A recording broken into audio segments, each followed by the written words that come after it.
Hello students. So அடுத்தது பாத்தீங்கன்னா TNPSல that we are going to deal with polity, Indian polity. So Indian polity ல என்ன specific title பார்க்க போறோம்னா amendment of the constitution. அரசியலமைப்பு திருத்தம் எப்படி திருத்தம் பண்றது அப்படிங்கிற விஷயம். சரி, இப்போ இந்த சிச்சுவேஷன்ல நம்ம ஸ்டார்ட் பண்ணி போயிட்டு இருக்கிற பேசிக்ஸ்ல எதுக்கு இடையில எங்கோ இருக்கிற டாபிக் வந்து நம்ம இப்ப ஏன் பார்க்கணும் அப்படின்னா, சரி இப்ப நம்ம பார்க்க போற எல்லா டாபிக்கும் ஆர்டிகிள்ஸ் டீல் பண்ணி பார்க்க போறோம். ஆர்டிகிள் 1ல இருந்து மாநிலங்கள் எப்படி, இந்தியா எப்படி, அடிப்படை உரிமைகள் என்ன, அடிப்படை கடமைகள் என்ன, இப்படி எல்லாம் நம்ம இப்ப பார்க்க ஆரம்பிக்க போறோம். பாராளுமன்றம்னா என்ன, சட்டமன்றம். அப்ப நம்ம வந்து பாலிட்டியினுடைய உள்ள போக போறோம். அப்ப போகணும் அப்படின்னா நிறைய இடங்கள்ல ஒரு வேர்டை கேள்விப்படுவோம். இதனாவது அரசியலமைப்பு சட்ட திருத்தம், இத்தனையாவது அரசியலமைப்பு சட்ட திருத்தம் அப்படின்னு சொல்லி கேள்விப்படுவோம். அப்போ அந்த டயத்துல நம்ம என்ன பண்ணுவோம்னா, புரியாது சட்ட திருத்தம்னா என்ன. அப்ப திடீர்னு நம்ம என்ன சொல்லிடுவோம்னா, நார்மலா சட்ட திருத்தம்னு சொல்லுவோம், அரசியலமைப்பு சட்ட திருத்தம்னு சொல்லுவோம். அப்ப இதெல்லாம் வந்து எப்படி டிஃபரன்ஷியேட் பண்றதுன்னா, அதுக்கு முன்னாடி அமெண்ட்மெண்ட் பத்தி நமக்கு தெரிஞ்சிருக்கணும். எப்படி நம்ம வந்து பார்ட்ஸ், ஷெட்யூல்ஸ் பத்தி எல்லாம் நம்ம பார்த்தோம். அட்டவணைகள், இந்திய அரசியலமைப்பின் அட்டவணைகள், இந்திய அரசியலமைப்பின் பகுதிகள், எத்தனை சரத்துகள் இருக்கு அப்படின்னா பார்த்தோமோ, அதே மாதிரி கரெக்டான கண்டென்ட்டுக்கு போறதுக்கு முன்னாடி, கோர் கண்டென்ட்டுக்கு போறதுக்கு முன்னாடி an amendment procedure we have to know. So before getting into the topic, ஒரு சின்ன ரெண்டு கரெக்ஷன்ஸ் என்னன்னா, நான் உங்களுக்கு வந்து salient features of the constitution, அந்த அரசியலமைப்பின் சிறப்பியல்புகள் வீடியோ போடும்போது, அதாவது 21A ஆர்டிகிள் 21Aங்கிறது வந்து ஒரு அரசியலமைப்பு திருத்தம் மூலமா சேர்த்திருப்பாங்க. அதாவது கல்வி கற்கும் உரிமை, ரைட் டு எஜுகேஷன் ரைட் அப்படின்னு சொல்லி அந்த ஒரு உரிமையை சேர்த்திருப்பாங்கன்னு சொல்லியிருக்கேன். அப்ப வந்து நான் உங்களுக்கு என்ன சொல்லியிருக்கேன்னா, 82வது சட்ட திருத்தம் 2002ஆம் ஆண்டுன்னு சொல்லியிருக்கேன். கரெக்டா? 82வது சட்ட திருத்தம் 2002ஆம் ஆண்டு. ஆக்சுவலா even though I know that it is 86th amendment, அது 86வது சட்ட திருத்தமா இருந்தாலும் சில நேரங்கள்ல உங்க புக்ல இருக்கக்கூடிய மிஸ்டேக்ஸ் அப்படியே சொல்ல வேண்டிய சூழல் வந்துடும். அதாவது 100 ஃபேக்ட் புக்ல இருக்குன்னா 100மே வெரிஃபை பண்ண முடியாது. புக்ல கரெக்டா இருக்கு, ஒரு 80-90 தான் வெரிஃபை பண்ண முடியும். அப்ப ஏதோ 1-2 ஃபேக்ட் வந்து அவசரத்துல வெரிஃபை பண்ண முடியாம வர்றப்போ புக்ல உள்ளது அப்படியே சொல்ல வேண்டியது வந்துடும். பட் அது தவறு, சேஞ்ச் பண்ணிக்கோங்க. உங்க புக்ல இருக்கு, பட் 82 கிடையாது. ஓகே, 82 வேற அமெண்ட்மெண்ட். 2002ல நடந்த 86th அமெண்ட்மெண்ட் படிதான் அந்த 21Aங்கிற ஆர்டிகிள் சேர்த்திருப்பாங்க. So 86 kindly note down. அதுக்கப்புறம் பிரியாம்பிள் நடத்தும் போது ஒரு சின்ன மிஸ்டேக் என்ன அப்படின்னா, பிரெஞ்சு புரட்சி நம்ம பார்த்தோம், ரஷ்ய புரட்சி பார்த்தோம். ரஷ்ய புரட்சி ஓகே 1917 ஜஸ்டிஸ் அப்படிங்கிற அந்த விஷயங்கள்லாம் எடுத்திருப்பாங்க. அதுக்கப்புறம் அந்த லிபர்ட்டி, இந்த விஷயங்கள்லாம் எதுல இருந்து எடுத்திருப்பாங்கன்னா பிரெஞ்சு புரட்சியில இருந்து எடுத்திருப்பாங்க. அந்த பிரெஞ்சு புரட்சிக்கு வந்து நான் என்ன சொல்லியிருக்கேன் அப்படின்னா 1879 அப்படின்னு சொல்லியிருக்கேன். ஓகேவா? ஆக்சுவலா டங் ஸ்லிப் ஆயிடுச்சு. அது ஆக்சுவலா 1789 டு ஓகேவா 1799 இதான் எக்ஸாக்ட் இயர். சோ 1789 மாத்திக்கங்க. இந்த ரெண்டு மிஸ்டேக்ஸ் வருது ரொம்ப சகஜம்னு ஆல்ரெடி நான் சொல்லிட்டேன். I already inform you. But அடுத்தடுத்த வீடியோஸ்ல டெஃபினட்டா நம்ம கரெக்ட் பண்ணிக்கலாம். ஓகேவா? அதுல எந்த பிரச்சனையும் இல்லை. ஸ்டூடெண்ட்ஸ் சில விஷயங்கள் சொல்லுவாங்க, சில விஷயங்கள் ஐ ஆட்டோமேட்டிக்கலி ஐடென்டிஃபைஸ், அதனால ஒன்னும் பிரச்சனை கிடையாது. Next amendment procedure. அமெண்ட்மெண்ட்னாலே இந்திய அரசியலமைப்பினுடைய 20வது பகுதி இந்த சட்ட திருத்தம் பத்தி சொல்லுது.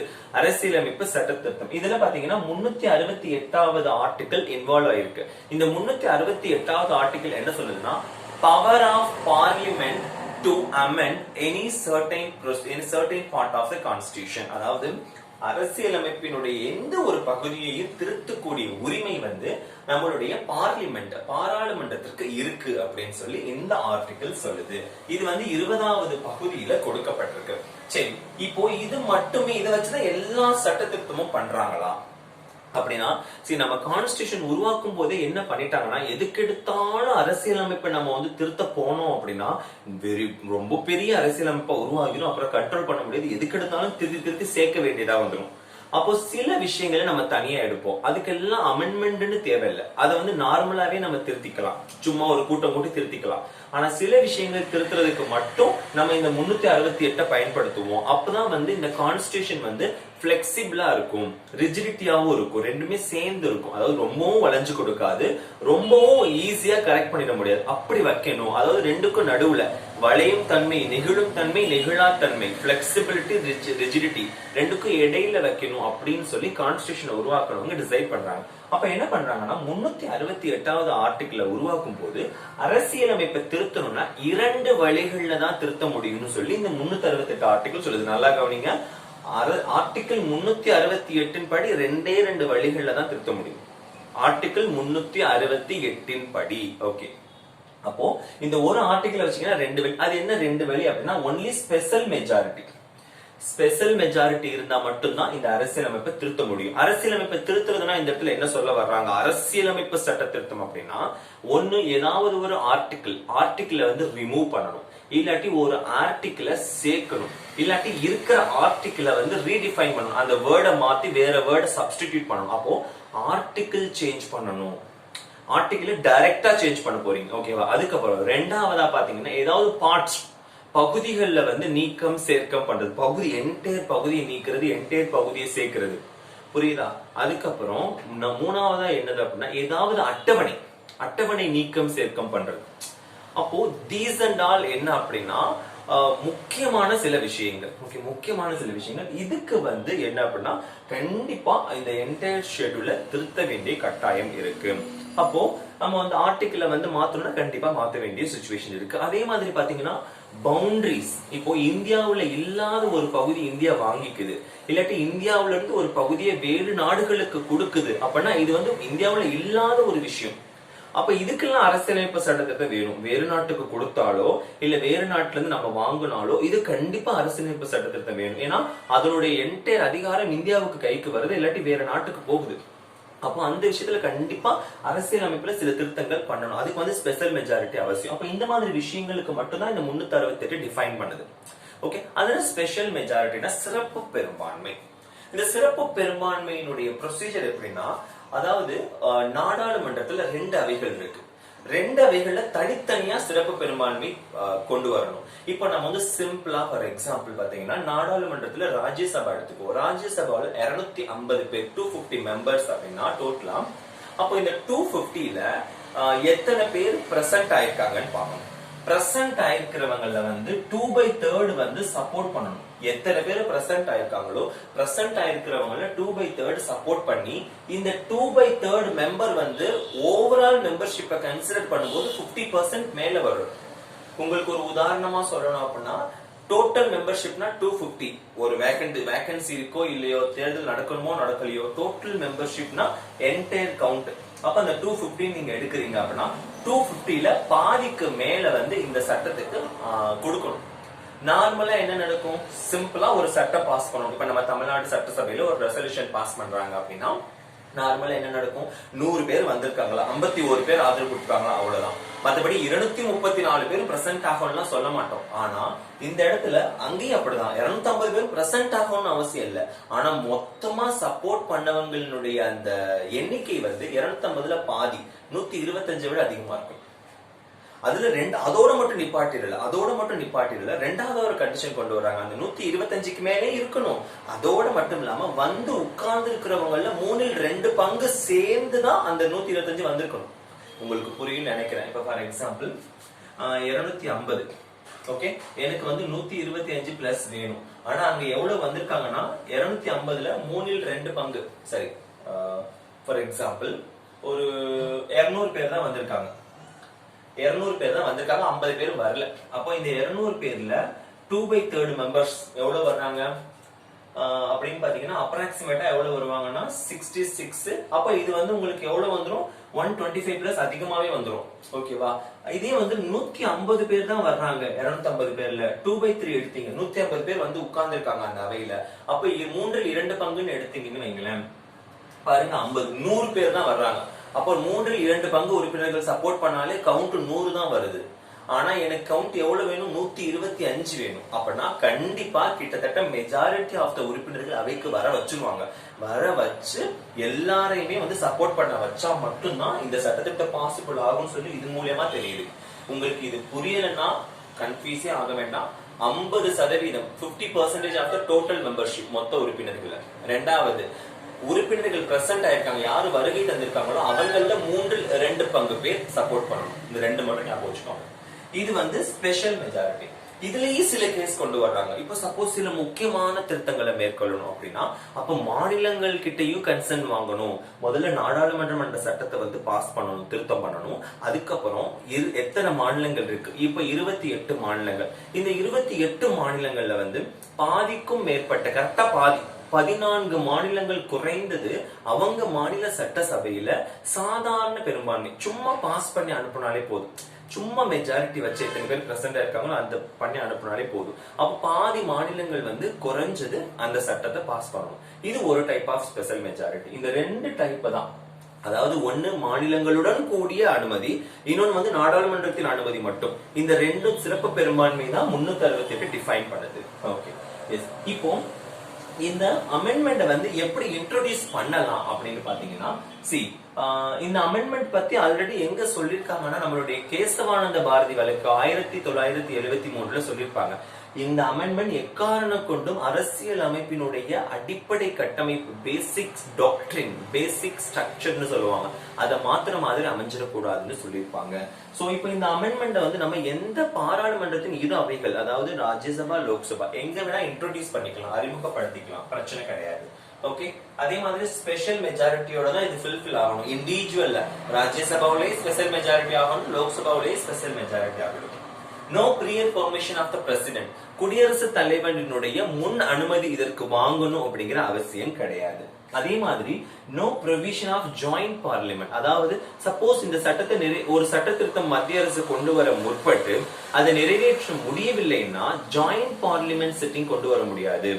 அதாவது நாடாளுமன்ற கூட்டம் சார் அதெல்லாம் கொண்டு வர்றாங்களே அப்படின்னா அரசியலமைப்பு சட்ட திருத்தத்துக்கு அது கொண்டு வர முடியாது. மெஜாரிட்டி இருந்தா பண்ணுங்க, இல்லாட்டி பண்ண முடியாதுங்கிற சிச்சுவேஷன் தான். அதுக்கப்புறம் நோ வீட்டோ பவர். இப்போ ஒருவேளை இது பாஸ் ஆகி 2 நாடாளுமன்ற அவைகளும் பாஸ் பண்ணி குடியரசுத் தலைவருடைய ஒப்புதலுக்கு அனுப்பப்படும் போது குடியரசுத் தலைவர் இதை நிறுத்தி வைக்கவோ, இல்ல தள்ளி வைக்கவோ, இல்ல போஸ்ட்போன் பண்ணவோ, இல்ல ரிஜெக்ட் பண்ணவோ, திருப்பி அனுப்பவோ எந்த அதிகாரமும் கிடையாது. குடியரசுத் தலைவர் அனுமதி மட்டும் வழங்கி அவன் அதுவும் உடனே வழங்கும். இதுதான் கண்டிஷன்ஸ். Okay, S. சரி, இப்போ வந்து நம்ம அமெண்ட்மெண்ட் உள்ள போகலாம், எதை எப்படி பண்ணலாம் அப்படின்னு. இப்போ என்னதான் வந்து இந்த ஆர்டிகல் 368 இவ்வளவு குடைச்சலான ஒரு விஷயமா இருந்தாலும் சில விஷயங்களுக்கு வந்து இந்த ஆர்டிகல் 368 ஃபாலோ பண்ணணும் அவசியம் இல்லை. இப்போ நம்மளுடைய குடியுரிமை சட்ட திருத்தம் கொண்டு வந்தாங்க. இந்த குடியுரிமை சட்ட திருத்தம் பாத்தீங்கன்னா ஆர்டிகல் 11 சரத்து 11 பேஸ் பண்ணி இந்த குடியுரிமை சட்ட திருத்தம் பாராளுமன்றம் கொண்டு வந்திருக்கும். அப்ப சரத்து 11 என்ன சொல்லுதுன்னா, பாராளுமன்றம் தேவைப்பட்டால் குடியுரிமை தொடர்பான சரத்துகளை வந்து திருத்தி அமைக்கலாம். அதாவது விதிகளை திருத்த மாட்டாங்க, விதிகளுக்கு உள்ள வந்து எப்படியெல்லாம் குடியுரிமை கொடுக்கலாம், எப்படியெல்லாம் குடியுரிமை நீக்கலாம் அப்படின்னு சொல்லி சில கண்டிஷன்ஸ் இருக்கும். அப்போ டைரக்டா அந்த ஆர்டிகிளை திருத்தாம அந்த ஆர்டிகிளுக்கு கீழே ஓகேவா என்னென்ன கண்டிஷன்ஸ் இருக்குமோ அதை திருத்துவாங்க. அதை திருத்துறதுக்கெல்லாம் சட்ட திருத்தம் பண்ணணும்னு அவசியமே இல்லை. நார்மலா ஒரு சட்டத்தை பாஸ் பண்ணி அந்த சட்டத்தை சாதாரண பெரும்பான்மை கொண்டு நிரம்பினாலே போதும் அப்படின்னு சொல்லியிருக்காங்க.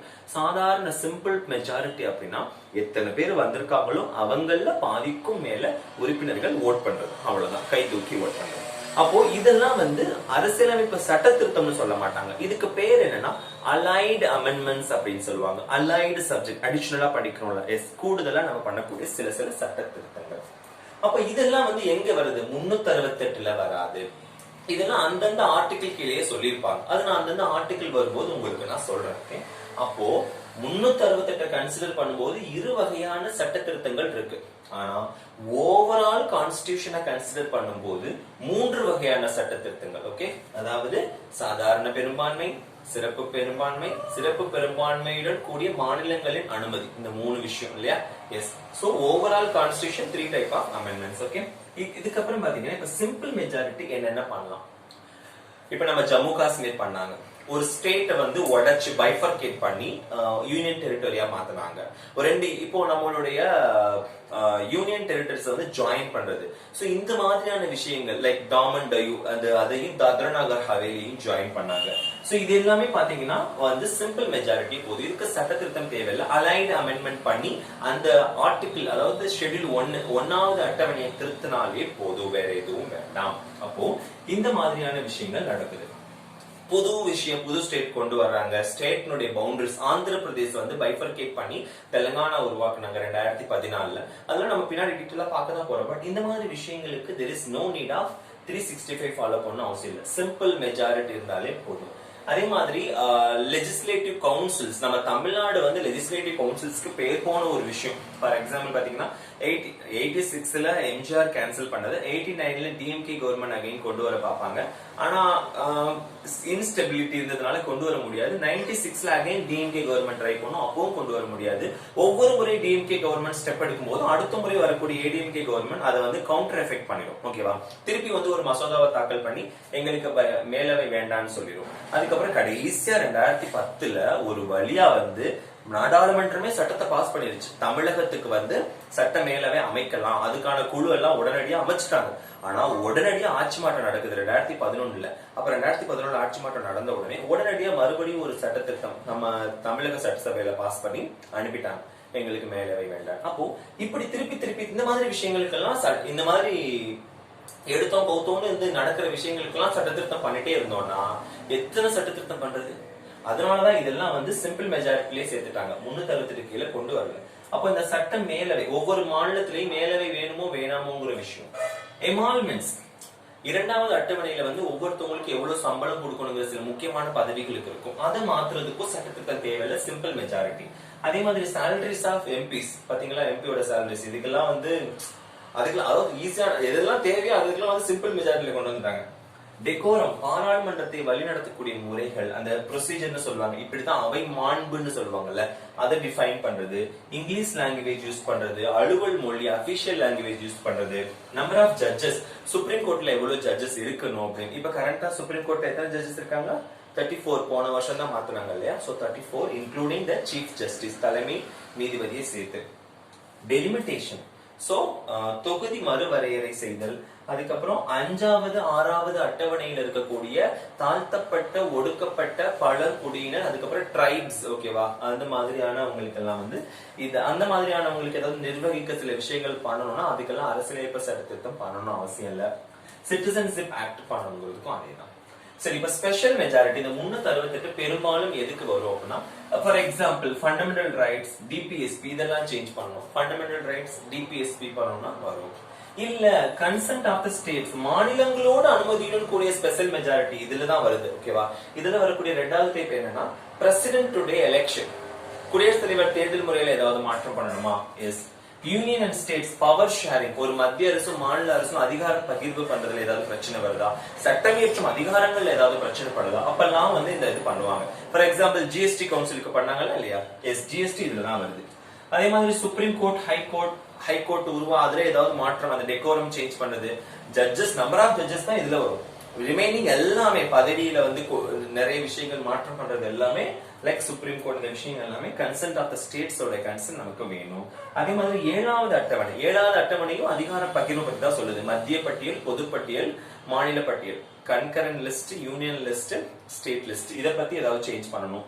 ஸ்டேட் ரெப்ரசன்டேஷன், ராஜ்யசபாவில் மாநிலங்களவை உறுப்பினர்களின் எண்ணிக்கையை மாத்தணும் அப்படின்னா கண்டிப்பா வேணும். அதே மாதிரி 368 ஆர்டிகல், இந்த ஆர்டிகிளே ஏதாவது சேஞ்ச் பண்ணணும்னாலுமே மாநில பாதிக்கும் மேற்பட்ட மாநிலங்களுடைய அனுமதி வேணும். ஆனா எங்கேயுமே வந்து பேசிக் ஸ்ட்ரக்சர் மாறி இருக்கக்கூடாது. அடிப்படை கட்டமைப்புன்னு என்னது? உங்க பிரியாம்பிளோட பொருள் மாறுற மாதிரி எதையாவது ஒண்ணு சேஞ்ச் பண்ணிட்டீங்கன்னா சுப்ரீம் கோர்ட் அதை ரிஜெக்ட் பண்ணிடும், இது வந்து தப்பு அப்படின்னு சொல்லி ரிஜெக்ட் பண்ணிடும். சோ இவ்வளவு விஷயங்கள் நம்ம தெரிஞ்சுக்க வேண்டியது இருக்கு. இதெல்லாம் தெரிஞ்சுக்கிறது இப்ப உள்ள போகும்போது எங்கேயாவது நான் டக்குன்னு சொல்லும் போது ஸ்பெஷல் மெஜாரிட்டி, சிம்பிள் மெஜாரிட்டிங்கிற வேர்ட் யூஸ் பண்ணும்போது உங்களுக்கு ரொம்ப ஈஸியா அப்சர்வ் ஆகும், அண்டர்ஸ்டாண்ட் ஆகும். ஓகே, இப்போ இதெல்லாம் நம்ம பண்றோம். ஓகே, இப்ப இதுல வந்து என்னென்ன டிராபேக் இருக்கு? இப்ப வந்து 50% மாநிலங்கள்ல வந்து அனுமதி கொடுக்கறாங்கல்ல, குறைந்தது பாதிக்கும் மேற்பட்ட மாநிலங்கள் வந்து ஒப்புதல் கொடுத்திருக்கணும்னு சொல்லி கொடுக்கட்டுமே. அப்ப அந்த மாநிலங்கள் இந்த காலத்துக்குள்ள கொடுக்கணும் அப்படிங்கிற கண்டிஷன்ஸ் எதுவுமே கிடையாது. ஓகேவா? உடனே கொடுக்கணும், நாளைக்கு கொடுக்கணும், நாளான்னைக்கு கொடுக்கணும், கண்டிஷன்ஸ் எதுவுமே கிடையாது. அவங்க எப்ப விருப்பப்படுறாங்களோ அப்ப கொடுத்துக்கலாம். இதுதான் வந்து இருக்கிற scenario. Okay, so up to this இந்த டாபிக் ரிமைனிங் நம்ம அடுத்தடுத்த டாபிக்ல பார்க்கலாம். தேங்க்யூ.